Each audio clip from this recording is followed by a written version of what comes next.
This episode is supported by Merrill. With a dedicated Merrill advisor, you get a personalized plan for your financial goals. And when plans change, Merrill's with you every step of the way. Go to ml.com/bullish to learn more. Merrill, a Bank of America company. What would you like the power to do? Investing involves risk. Merrill Lynch, Pierce, Fenner & Smith Incorporated, registered broker-dealer. Registered investment advisor. Member SIPC. The Athletic.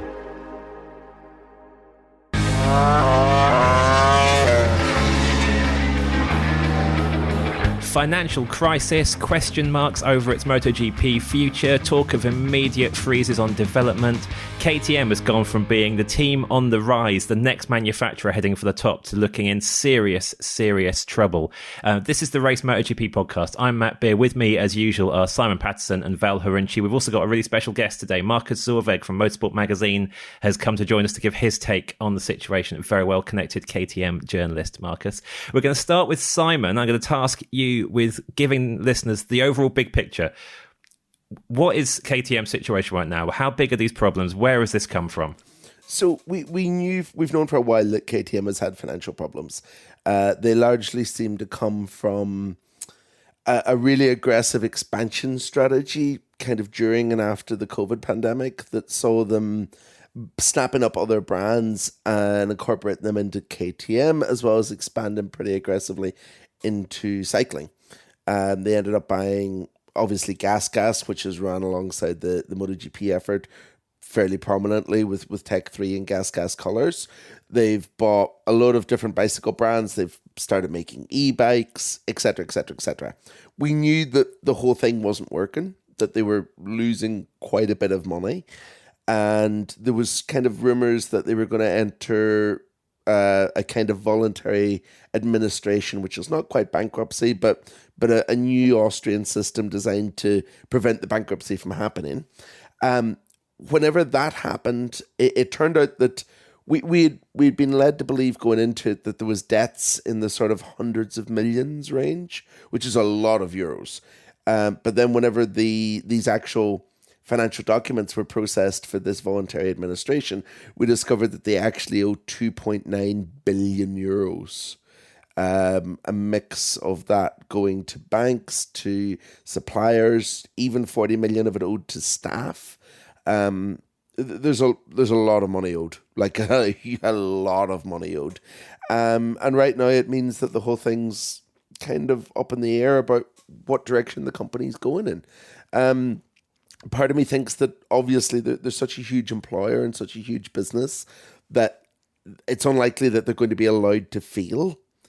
But that really raises the question then of what the plan to save the company looks like and what impact that's going to have on the racing side of things.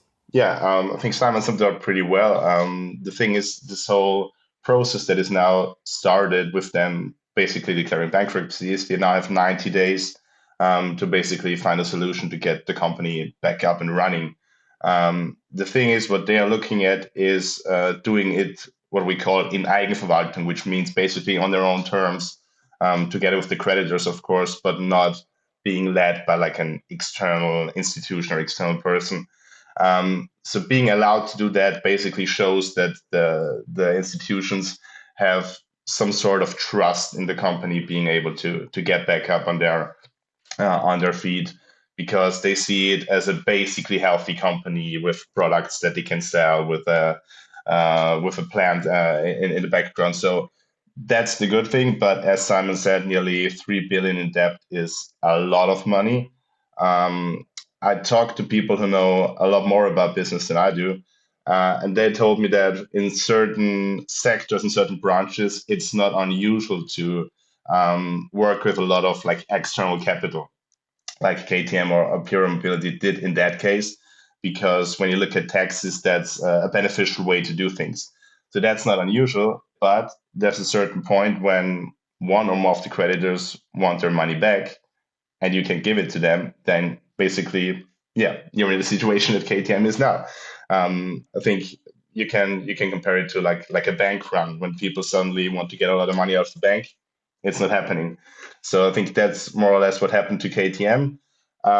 As Simon said, will they fail? I don't think so. I think there's a lot of interest from the region of Oberösterreich, where KTM is situated, and also the whole Austrian government, to keep the company running. They are a huge employer in Austria. We're a small country with a small economy, let's say. We rely a lot on tourism and then on some, bigger industrial enterprises. And KTM is one of the biggest within that. So the whole region basically there depends on KTM. Simon, I think we were there at the factory like 2 or 3 years ago together. And if you look at that area, it's KTM, the factory. Then you have some smaller companies who deliver parts or whatever to KTM. And then you would have some restaurants and bars where KTM employees go for lunch or for a beer after they're done with their workday. And that's pretty much it. So if people were to lose their jobs there, it would basically mean they would have to go maybe like an hour's drive to find another job. So there's a lot of interest to keep it going, and I think and I hope it will be possible. But of course, it won't happen without cutting jobs, hundreds, maybe into the thousands. So yeah, it's gonna be a tough hit for the whole area. I mean, yeah, like Markus said, we were there for a tour of the factory a couple of years ago, and just to stress the importance of KTM to the area, it's not a factory. It's like 5 kilometers of factories all along the road. Oh, wow. There's KTM divisions everywhere. It's the closest thing to what you imagine like an old style company town, where there's like a KTM fire brigade and the museum in the center of town and all these restaurants, and everything in Mattighofen revolves around making orange motorbikes. And that's key to this, isn't it? This is we're concerned on this podcast and among listeners about what happens to the MotoGP program here, but I think we're also really aware that MotoGP, all of motorsport, is pretty trivial compared to whether someone has a job or not and can feed their family, and these kind of situations that dominate a town's whole life. So in that context, when we're talking about cuts and that sort of thing, MotoGP probably is vulnerable, probably should be vulnerable if KTM has to cut back to keep going. What do you think, Markus? I think you can always look at it from two sides. As you say, it's hard to explain to people who are not motorsport enthusiasts how you can, I don't know, fire a couple hundred people and then spend 70 million on a MotoGP project. Of course, I see that. But on the other side, KTM would have never become the brand it is now if they wouldn't have raced. I mean, the company's slogan is ready to race. That's not the motorsport division. That's the company itself. That's KTM, ready to race. So they really pride themselves on racing and their success in racing. And I think the success they had in racing led to them being the company they are nowadays. So I think it would be a big mistake for them to step out of racing. But on the other hand, yeah, it's hard to sell it to people, let's say, that they are spending so much money when a couple of hundred people are searching for new jobs. And you really, the magnitude of this these cuts in KTM for people outside of Austria, we have this thing called the AMS Arbeitsmarktservice, where people who lose their jobs can go to, and they will find them new jobs, or will try to help them find new jobs. And the AMS in the region of Oberösterreich, where KTM is situated, they already asked for help from all of Austria because they can't deal with, or they think they can't deal with all the people coming in searching for jobs. So you see the magnitude of that. So yeah, it's hard to put a positive spin on going racing at that time, but I still think for a company like KTM, it will still be the right way forward to continue racing. Yeah, I mean, Markus is completely right, because there is really only two ways of looking at it, and for me, it's probably, it skews on the general health of the company. If your company is doing well, the racing is crucial marketing. If it's doing badly, it is unaffordable vanity. It is fiddling while Rome burns, isn't it? It's huge expenditure, and you read any of our specialist press, right? And you go and you see, they're developing a new engine, 50 new aero fairings, whatever, aero engineers in Milton Keynes brought on retainer or however they're paid to design this, design that, etc. And I get really annoyed when like media around sports and just generally people talk about serious stuff happening in sports and going like, well, this really puts everything into perspective. Because like we don't know.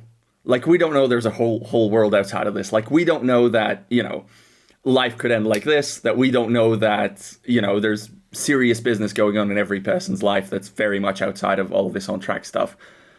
But maybe this is one of the cases where it is sort of kind of appropriate. It does put it into perspective because, you put out the energy station, you put on all the team's clothes, you have 4 works riders in the lineup. They are riders who command, I would imagine, I have not seen their bank statements, but, considerable salaries because they are all MotoGP Grand Prix winners. And they're all, going to be decked out in factory KTM gear right now, and they will expect their bikes to be developed quite extensively for them. And all of that is happening while, as has been estimated by some of these Austrian credit unions, like I don't know for sure, a third of the workforce is being cut. Rank and file regular people are going to go to the jobs market. And even if the company is bailed out, as Simon said, that's coming out of someone's pocket. And when we hear bailout, we know whose pocket that's coming out of, right? So it's really complicated, whatever KTM's slogan is for me. Unless, and we don't know the answer to this as well, unless the bailout of the racing department doesn't necessarily come from KTM, but comes from another Austrian brand a little bit further down the road who've been quite closely linked to them over the years. I mean, Red Bull put more money into KTM's MotoGP project, I think, than any other sponsor puts into anyone else's MotoGP project. And a lot of what you just said, Val, is not KTM assets around a race weekend. The energy station, for example, the insanely huge race hospitality unit that has like 18 trucks that travels to every round to build it belongs to Red Bull. It doesn't belong to KTM. So I don't know, maybe we're going to see a future where there's more KTM or less KTM branding, more Red Bull branding. I'm not suggesting we're going to end up with an F1 style Red Bull takeover of the project, at least not now. Although, I'm sure someone's had that conversation at some point. But to me, because they've got such strong support, I think that it's almost like the racing project is also too important for Red Bull for KTM to fail with it. I mean, at the moment, KTM are strongly denying asking Red Bull for bigger help. Pete Beiler said in an interview that Red Bull has been such a vital partner for them over decades, basically, that it's now not the right time to kind of ask them to bail them out. But of course, as you say, Simon, there's very, very strong links between KTM and Red Bull, or between also CEO Stefan Pierer and Red Bull. I mean, Stefan Pierer and Mark Mateschitz, the son of Red Bull founder Dietrich Mateschitz, they started a new company this year. It's basically like an investment company. And only like a few weeks ago, they bought a big firefighter supplier in Oberösterreich, in Austria, for a considerable amount of money. So obviously there are strong, not only sport links, but also business links between those two companies or between their CEOs. So yeah, I would agree that it's not entirely impossible, but when we look at the situation Red Bull is in now, or has been over the last 2 years, there's also been a lot of power fights going on within the company, the Austrian side, the Thai side. So I don't think it's the perfect time for them as well to, spend 50, 60, 70 million on something that maybe Mark Mateschitz would like to do, but maybe other people in the company don't want to do. Our Formula One podcast spent basically the first quarter of the season, entire runtime, discussing the Red Bull power struggles. So yeah, and that doesn't sound like it's totally 1,000% resolved, obviously. I just, I had a funny thought preparing for this podcast. You all remember what manufacturer was pushing for a third team on the grid last year, right? Yes. Ooh, boy. Imagine if that came to fruition. Imagine if Dorna at that moment was like, okay, fine, you can bring in Io or whatever. Inadvertently, a bullet has been dodged here, I suspect. This is what confuses me a little bit, and Marcus, I'm going to throw this to you to answer. To the general public, the general sports fan, this seems to have come out of the blue. We've thought of KTM as the team that can keep investing, can keep developing, could be the team that signed Marc Marquez one day. I'm thinking years ago when it was like, who's going to get Marquez out of Honda? Maybe it'll be KTM one day. It seemed like the manufacturer with all the money to throw at MotoGP that could expand. But this has been, obviously, this hasn't, a debt this big doesn't happen overnight. This feels like it's been brewing behind the scenes, and then it's suddenly become a massive problem. Is that fair? I think the company was doing really well until 2020, let's say. As Simon said, pandemic really helped them, and I think all motorcycle manufacturers, people had money to spend because they couldn't go on holidays. So they spent their money on motorcycles or on e-bikes, because also they were not big on public transportation at that time. Nobody wanted to catch the virus, etc., etc. So it went really well for them. And I think that's where they made the crucial mistake in their strategy and their management, thinking that this run will go on forever. But it didn't, because then the war in Ukraine happened. And, we had inflation, and people didn't have money to spend. So it went exactly the other way. But they kept producing. Austrian magazine Profil, they found out that KTM is currently sitting on 100,000 unsold motorcycles. Wow. I mean, that's insane, worth €1 billion, apparently. So they also had to sort of subsidize their dealers to keep them running. So that was a big mistake, and you could already see that happening a bit last year, where the company was still profitable, but I think down like a third from the year before. So you could already see it going a bit downhill, and then this year it just went rapidly. For me, it's also hard to understand how things can go wrong that badly, that quickly. I think, there were definitely strategic errors made.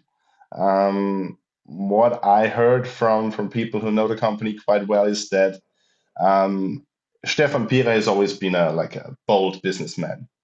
That's why he was so successful. But also that can go the other way. And apparently in the upper management of KTM, the people who should basically advise him didn't really advise him, but just when he said, let's do it that way, they were like, yes, Mr. Pira, that's a great idea, Mr. Pira. We will do it that way, Mr. Pira. So there wasn't really anybody challenging him, apparently, when he maybe was too bold or he maybe was too aggressive in his strategy. And now they're paying the price for it. So, but still, I'm flabbergasted that it can go this bad so quickly. But it is the nature of a lot of modern business, as you said, right? To operate on big liabilities, and then when suddenly, sentiment turns amongst creditors or among shareholders or whatever, and you have nothing all of a sudden, and everything, collapses like a house of cards. I think the same Austrian credit union that estimated the liabilities at 3 billion, it also had a line for last year and said the liabilities were already a billion at that point. I mean, for me, 3 billion is a lot. $1 billion is also, considerable. If they just told me right now KTM's liabilities are $1 billion, I'd be like, ooh, that's crazy. I can't imagine that amount. I think it's also worth throwing in here that this is a KTM problem, yes, but it's not by any means unique to KTM, in that a few other companies, big companies, have found themselves in a very similar situation, coming out of a successful pandemic and going into a major land war in Europe that caught everyone by surprise. I mean, BMW are not a million miles behind KTM in terms of financial problems and unsold stock, and other big businesses are feeling this pinch as well. It's just, I guess, that KTM maybe went a bit too far and exposed themselves a bit too much in a situation that has caused everyone problems. Your time and expertise are valuable. And with professionals spending nearly half the work week on written communication, focus is one of the most important things to have at work. With Grammarly as your AI writing partner, you can stay focused and get through your work faster with relevant, real-time suggestions wherever you write. As a journalist and podcast host, I'm constantly writing and rewriting copy and drawing up scripts. It's part of the job, and Grammarly helps make it faster. It's got some really cool features like tone suggestions to help you strike the right balance between direct and friendly in work emails. Plus, Grammarly has a ton of other great features like advanced spelling, grammar, punctuation, and conciseness suggestions to ensure your writing is professional, mistake-free, and clear. And best of all, Grammarly works across 500,000 apps and websites, allowing you to work smarter, not longer. For 15 years, Grammarly has helped professionals do more with their writing. So what are you waiting for? Get more done with Grammarly. Download Grammarly for free at grammarly.com/podcast. That's grammarly.com/podcast. This episode is supported by Merrill. With a dedicated Merrill advisor, you get a personalized plan for your financial goals. And when plans change, Merrill's with you every step of the way. Go to ml.com/bullish to learn more. Merrill, a Bank of America company. What would you like the power to do?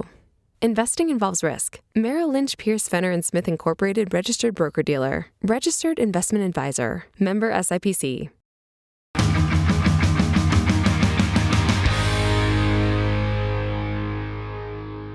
There's been a lot of talk, obviously, instantly about what this means for the MotoGP program longer term, but also what it means for the MotoGP program right now. KTM has promoted Pedro Acosta to the works team alongside Brad Binder. It's brought in Enea, Bastianini and Maverick Vinales to Tech 3. This is a big rider lineup for what seemed to be an ambitious thrusting manufacturer.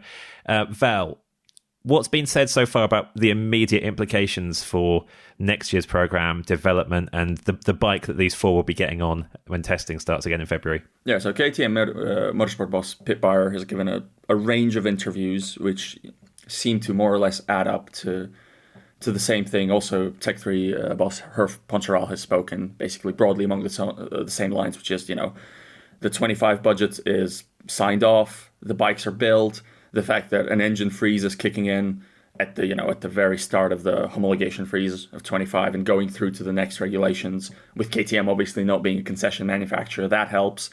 There was a concession made by Byer, and I'm using concession in a different sense here. He admitted that there's now huge question marks over the 2027 project, that they can't really advance that until they know what the financial future of the program is.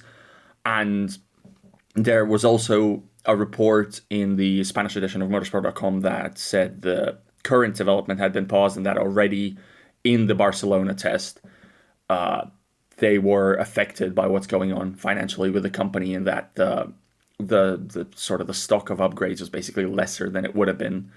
So it did pique my interest a little bit when, we went to that postseason test and we heard from KTM who was testing what, and the gist of it was Acosta's on fairings, Binder's on electronics.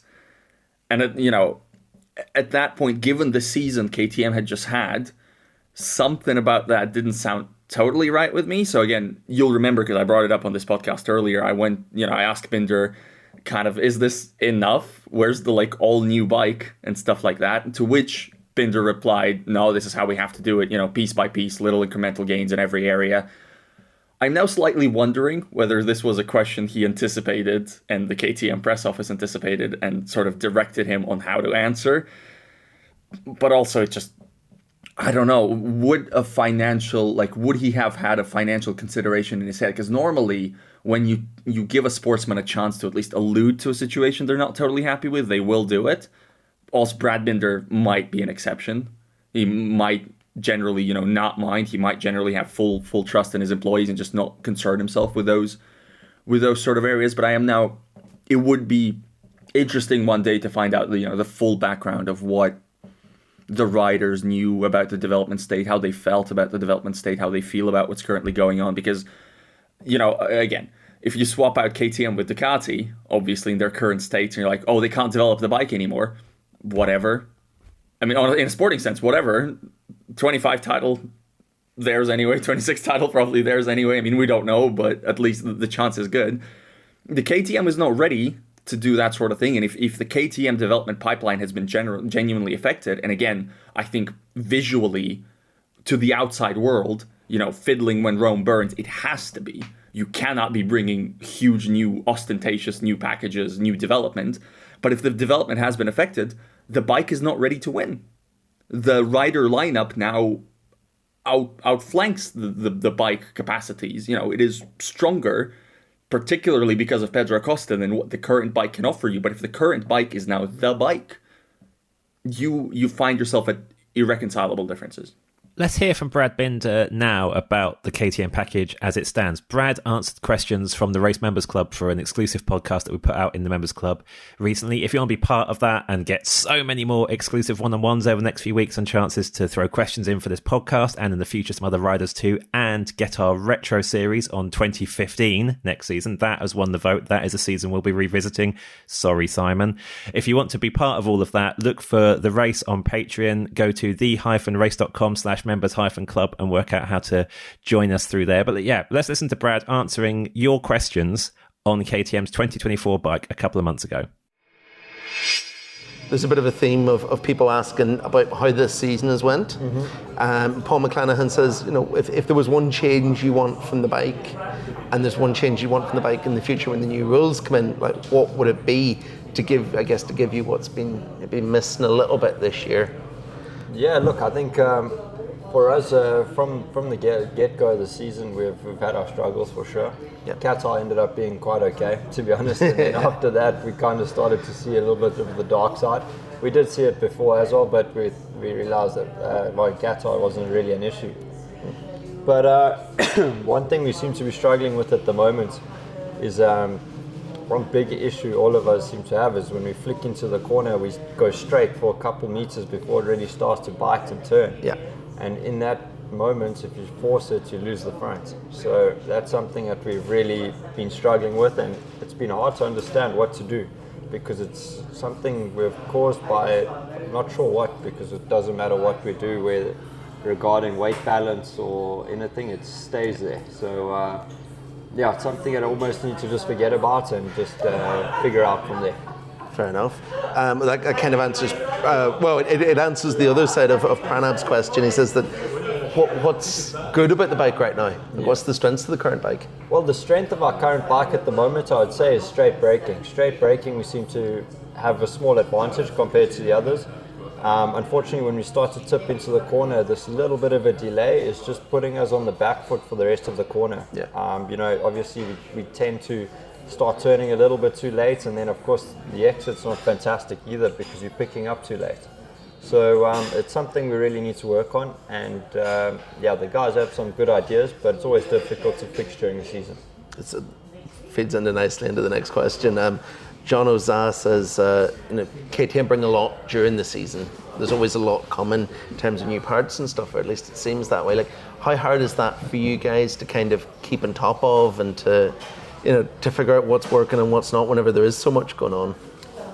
Look, I mean, it's always a bit of a catch situation, that, because on one hand, if you bring nothing, you gain nothing. Yeah. And on the other side, it's you can kind of get a bit lost in a race weekend.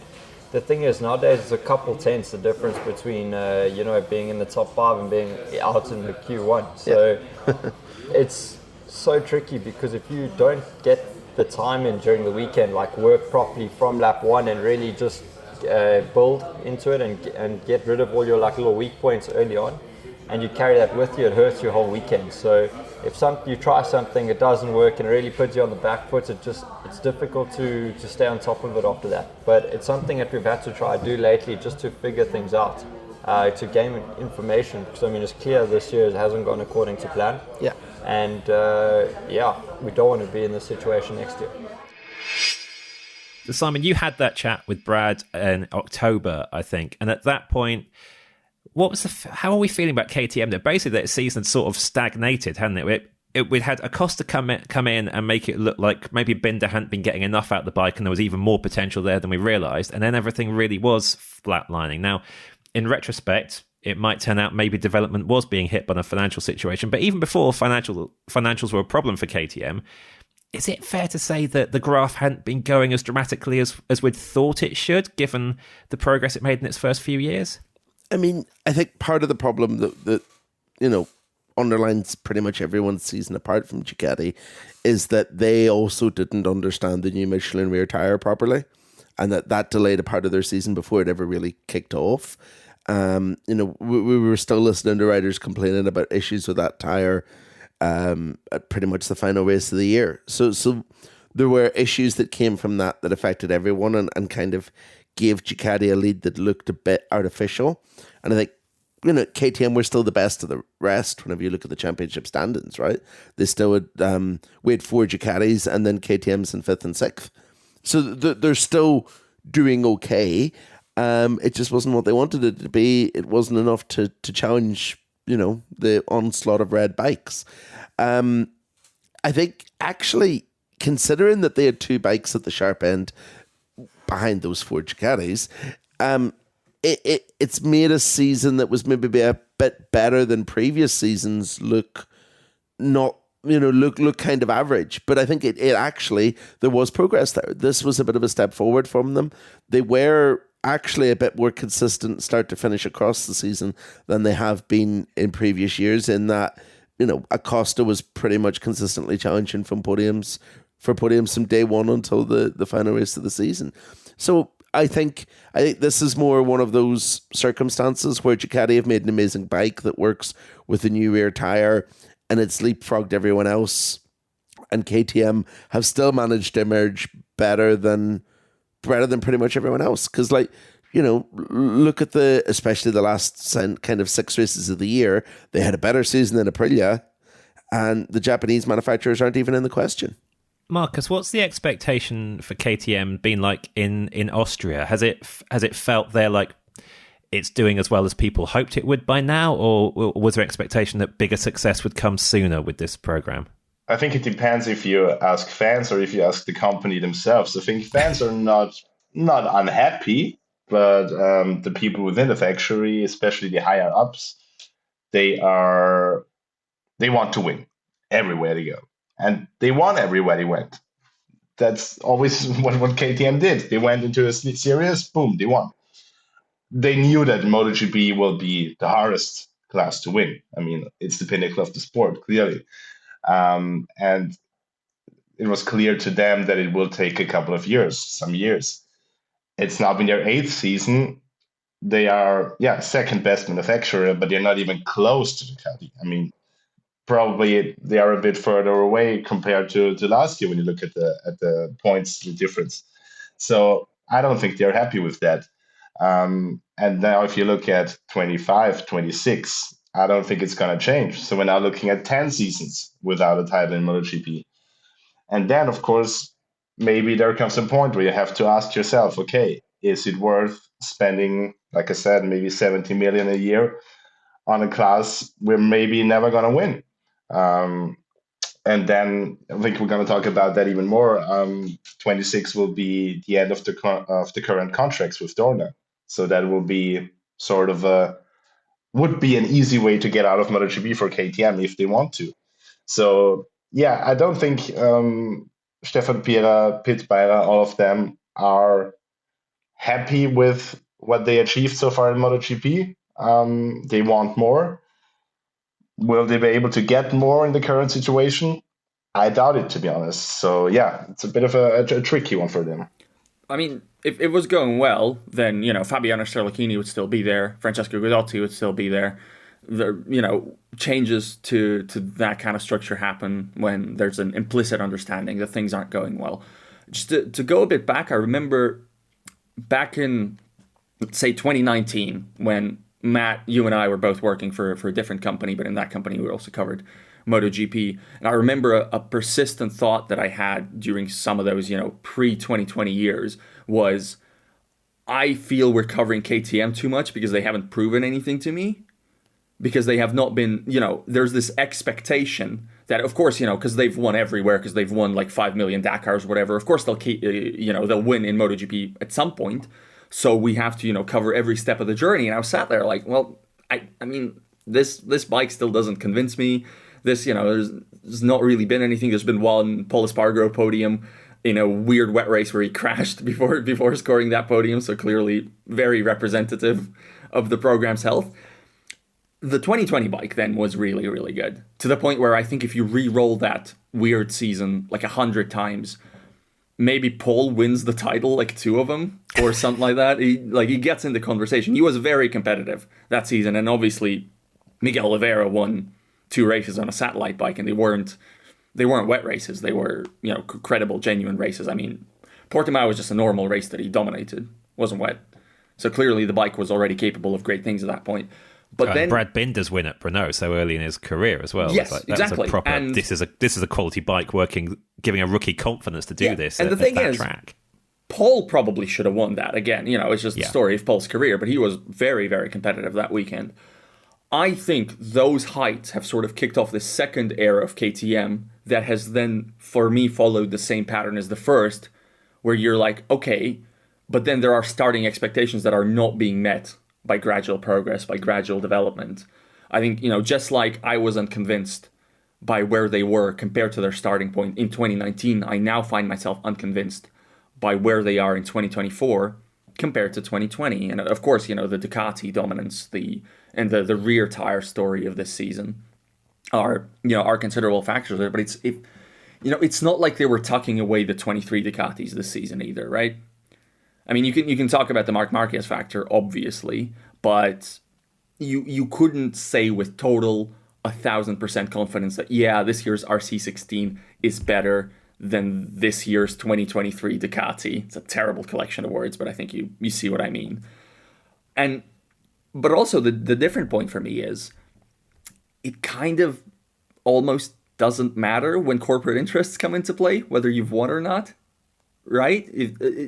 And what I'm trying to say by that is it's not like Suzuki was in a bad MotoGP moment when it withdrew, was it? It's not like motorsport history isn't littered with examples of manufacturers who have won or are on the verge of winning or, are just doing generally well. And then the shareholders just go, all right, we're done with this.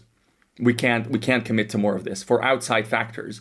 And right now, this company is facing the mother of all outside factors.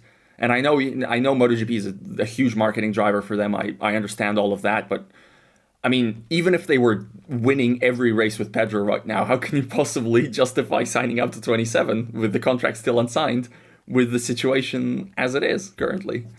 You make a really good point there, Val, because, yes, there's enough stories of manufacturers across all of motorsport not doing well on track and going, we're just throwing good money after bad, it's going nowhere and exiting. Suzuki's a great example of the opposite of actually a bike that was doing fine, needed some more cash behind it, but Suzuki didn't quit because MotoGP was going badly. Looking in wider motorsport, the VW group, Audi pulling out of sports cars when it was doing fantastically well, but everything happening in the wider company was much more important. Sustained success wasn't going to keep that brand in the racing programs it had at the time. So yeah, motorsport is vulnerable because it goes badly. Motorsport is also vulnerable because something else entirely unrelated happens. Basically, motorsport is a thing that is always a little bit at the whim of the manufacturers involved. This episode is supported by Merrill. With a dedicated Merrill advisor, you get a personalized plan for your financial goals. And when plans change, Merrill's with you every step of the way. Go to ml.com/bullish to learn more. Merrill, a Bank of America company. What would you like the power to do? Investing involves risk. Merrill Lynch, Pierce, Fenner & Smith Incorporated, registered broker-dealer. Registered investment advisor. Member SIPC. This episode is supported by Merrill. With a dedicated Merrill advisor, you get a personalized plan for your financial goals. And when plans change, Merrill's with you every step of the way. Go to ml.com/bullish to learn more. Merrill, a Bank of America company. What would you like the power to do? Investing involves risk. Merrill Lynch, Pierce, Fenner & Smith Incorporated, registered broker-dealer. Registered investment advisor. Member SIPC.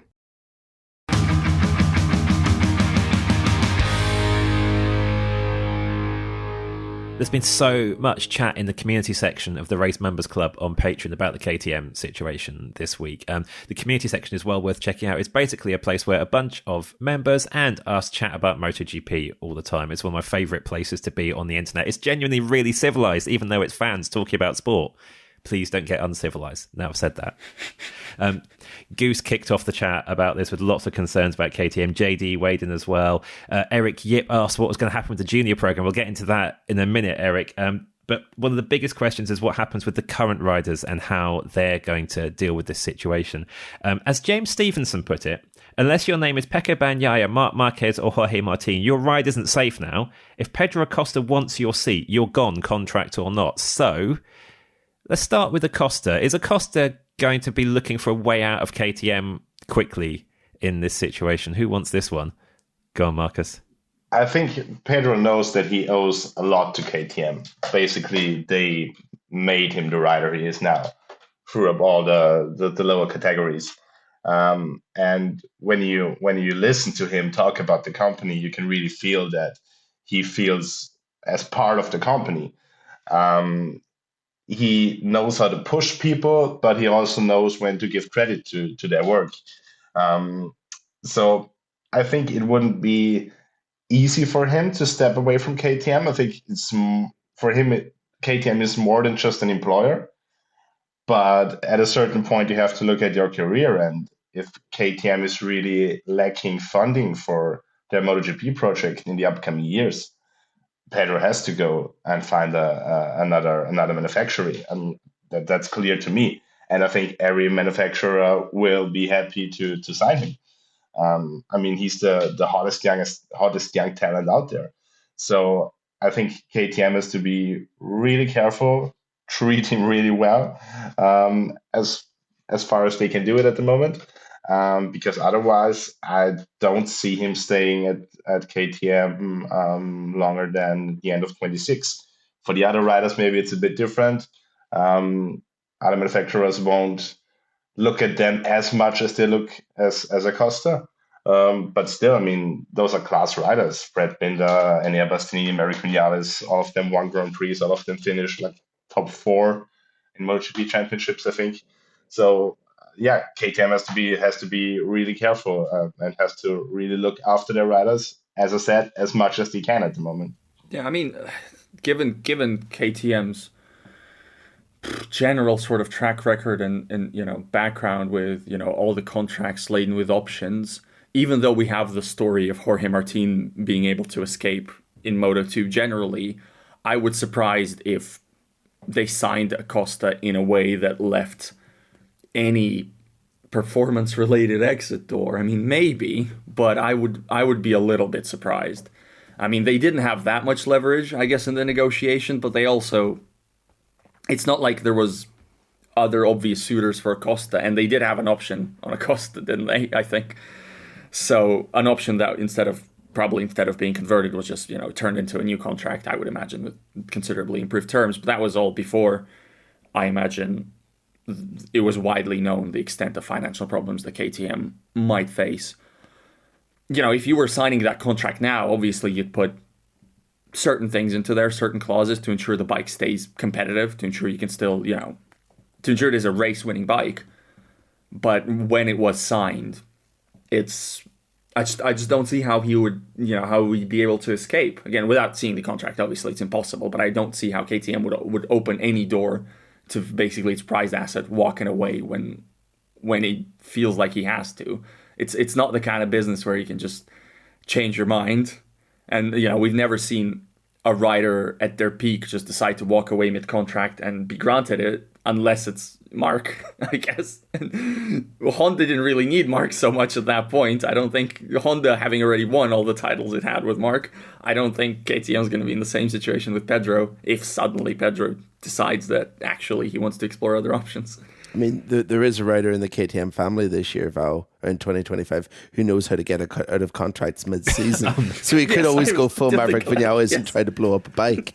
But I think Marcus is right, not just in how much loyalty that I think Acosta has to KTM, but also in his motivation as a whole. If there's one rider in the grid who would race a competitive motorbike for free as long as it was competitive, it's probably Pedro Acosta, because he's still got that kind of old school mentality of he's there to race, not to earn millions and be a rock star and be in the front cover of Men's Health and whatever. He's there to race motorbikes. And I think as long as they can keep delivering him a competitive bike, he'll deal with whatever else is going on in the company. Just take it in the chin, just to make sure that he's able to race. So I think obviously they need to build a competitive bike and they still need to keep developing the bike. But I think that they've probably got a bit of a buffer with him and probably with Brad Binder as well, actually, given Binder's loyalty and KTM's loyalty to Binder over the years. I think those two guys they're probably much less nervous about those two guys looking elsewhere than they are about Enea Bastianini and Maverick Vinales, who's just arrived into the middle of this disaster zone. I mean, I genuinely, I would say I would be stunned if Pedro or Brad are on any other bike in 25 or 26. I can't imagine that happening. And then for 27, obviously, there's the question of, is there a KTM bike to be on, which we cannot answer in the affirmative right now, which even Pit Byrer cannot answer in the affirmative right now. So how could we possibly answer it in the affirmative right now?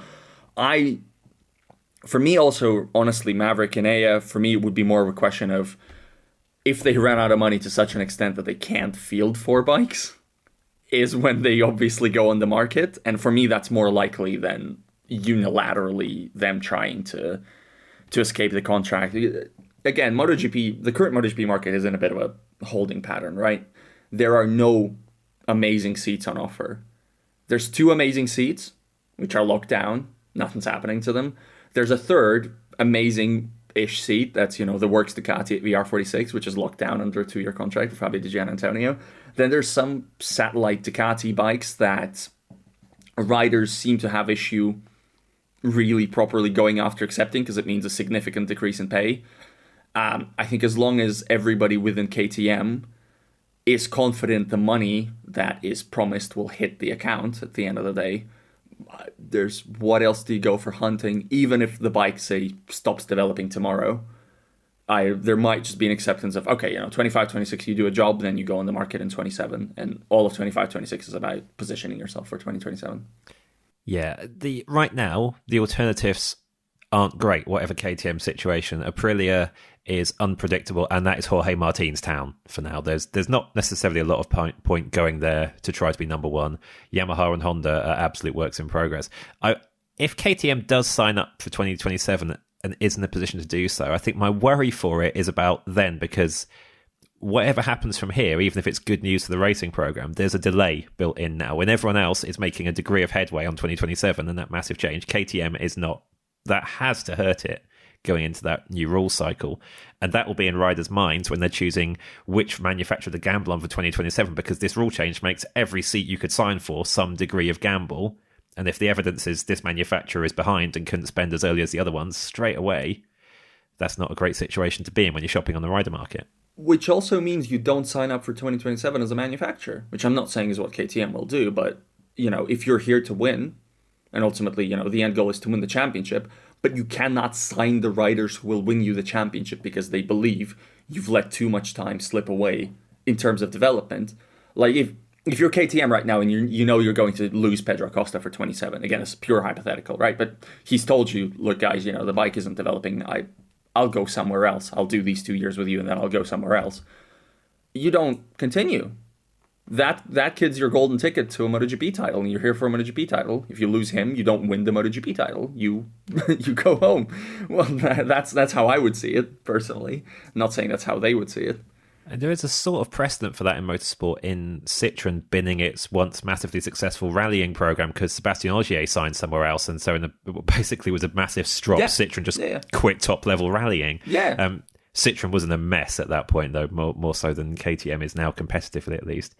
One thing that does give me a bit of comfort for KTM, though, is that if there's any manufacturer that can go, okay, the big-name riders have gone somewhere else, but which kids should we pick to represent us? KTM has got a very good read on that because of the scale of its junior program. But this is the point that Eric Yip in the Members Club made. How safe is that junior program? Markus, for listeners who follow mainly MotoGP itself, fill us in on the scale of how much KTM is supporting other talent in the ladder system. I think it's fair to say that KTM does more for young riders than any other manufacturer in motorcycling.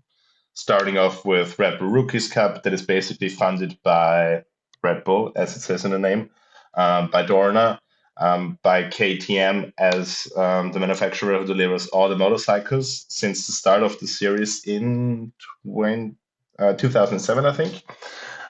So that's already a big thing, where they create the young riders for all manufacturers, basically, which can be quite tough when you sort of have the rider with 16 or 17 years on a KTM and then you see him winning on a Ducati or on a Aprilia, for example. So that's the first part. Then we go into Moto3 and Moto2. Again, huge projects there. When you look at KTM IO, at GasGas Tech 3, at Husqvarna in Tech GP, all those teams, they are basically funded by KTM or the Pure Mobility Group. They get money as a sponsor deal. That will change. Pit Beiler made it quite clear that that's not going to happen anymore. Moto2, Moto3, they have to be like, I think he called it a profitable customer project. So you buy our bikes, we get money for it, we make money with it. That's it. No fundings, no sponsoring deals, no nothing. So clearly they are also, I think, kind of fed up with building up young riders where they never know if they will end up on a KTM in MotoGP. And also, when the company was doing well, I think it was something they accepted, but now maybe spending a lot of money for basically nothing in the end, you could say. That's definitely not going to happen anymore. So, yeah, but that also means, as you said, it won't be as easy for them to just go, okay, we have this rider in Moto2, we will pick them from MotoGP, like they did over the last couple of years with Acosta, with Raul Fernandez, with Remy Gardner, and so on and so on. Also Brad Binder, Miguel Oliveira, all these guys. So yeah, I think also the strategy for KTM in MotoGP and the way they search for riders or the way they get their riders, that will also change with the way the projects in the lower classes change. Yeah, Jorge Martin, a great example, of course, of a rider who KTM brought to the brink of MotoGP, and then he made a very clear effort to get out of KTM as well, because he saw that Ducati was the way forward at that point. Yeah, I mean, Raul Fernandez hasn't panned out in MotoGP yet, but ultimately there's a real possibility of him being the same sort of situation level. A guy who was brought in by KTM, but it was very clear from basically minute one in MotoGP until the end of that rookie season that he didn't really want to be there with KTM, that he had other projects that he had, more faith in. And, we know that KTM, again, seems quite aggressive with the options that they put into contracts. I mean, the current KTM crop of like KTM affiliated riders affiliated with some of the other KTM brands. I mean, obviously, the big name there is David Alonso, the runaway dominant Moto3 champion. Alonso was just interviewed by Spanish outlet Marca, in which he said that if he wins the 2025 Moto2 title, which, by the way, massively unlikely, I think people don't understand how hard it is for a rookie to contend for a Moto2 title, even if he's the best rookie of all time. But yeah, even if he wins that, there is an option for MotoGP. And I don't think he's talking about a KTM contract, because he also mentioned in the same interview that he's contracted to Aspar being the KTM customer team in Moto2 and Moto3. And obviously you will know it from its former MotoGP exploits and all that jazz. But I wonder how strong KTM's option on him is, because if it's not that strong and he is as good as he's looked in Moto3, he will not have a shortage of suitors. And under the current climate, if I was him, probably I wouldn't be putting KTM top of that list, would I? There's also, they're going to have Colin Vire on a Works KTM IO bike next. So I presume his contract is with KTM. He might be very good in Moto2, given he was quite a tall one in MotoGP. I mean, basically every really good Moto3 or Moto2 rider on the ladder, you can point to at least some season, either current or past, where they were with a KTM team or in KTM colors. And, that only counts for so much, but obviously this business is also about who you know, who you trust, that kind of thing. But at a certain point, they just need to spend a few rounds with riders openly going, we were supposed to have new bits, but they didn't come, or anything like that, or just underwhelming a little bit, and all of that goes out the window. Yeah, given the scale of everything KTM has done outside MotoGP, it's amazing and impressive that a brand that hasn't won that many MotoGP races yet, it getting into financial trouble feels like it does change the face of MotoGP because of this whole rider ladder system. Yes. It's got so many implications for how talent even gets into the series. We hope the outcome for KTM's employees is as good as it can be. We hope the outcome for the racing program is as good as it can be. Anyone listening to this podcast who is affected by the uncertainty around KTM personally in your family life, obviously we think of you as we record these. We don't want to go too heavy on the what's going to happen to the racing team. Is Acosta going to leave elements when it's people's homes and livelihoods at stake? So hopefully we've got the balance right of sporting intrigue and more human situations here. Val? I mean, it is part of that perspective thing, isn't it? Ultimately, At the end of the day, it's like there's more serious stuff going on around it. There are people who are going to go home to their families and go, not going to be a paycheck next month, or this month's money isn't coming, and we need it to pay our electricity bill or whatever, and which is infinitely more important than anything else. But we're also, we're in the business of the soap opera. People go through tough times. They switch on Netflix. We're part of that Netflix thing, aren't we? This is all performance. This is all make-believe to escape some of the harsher realities of everyday life, which is that the big business that employs you can suddenly say, oh, we're $3 billion in debt. Whoops. Enjoy your retirement package. As much as we want to keep the perspective of life versus sport, we had a global pandemic a few years ago and people were keen for sporting events to come back, and they attended those sporting events. They stuck on the TV when MotoGP was back on. So it's that balance of acknowledging that sport is not the biggest thing in the world, but also that people enjoy sport and get their livelihoods from it as well. So it's we hope that KTM comes out of this. We also hope that KTM Racing comes out of this. Markus, thank you so much for joining us. It's been brilliant having you on. I'd love to have you back again another time as well, maybe with some happier KTM stuff to discuss. Let's see. Simon Vell, thank you as well. Thank you for having me. No problem at all. Thank you, listeners, for the questions about KTM. Keep the chat coming in the community section of the Members Club as well, because it really does shape the stuff we chat about on this podcast. We've got a few more things around Aprilia and the Japanese teams to get through in the coming weeks before Christmas. Christmas week, we're going to be revisiting all our predictions from the season so far. Might not shock you to know, listeners, not all of them were correct. Thank you for your company. We're back in your ears sometime next week.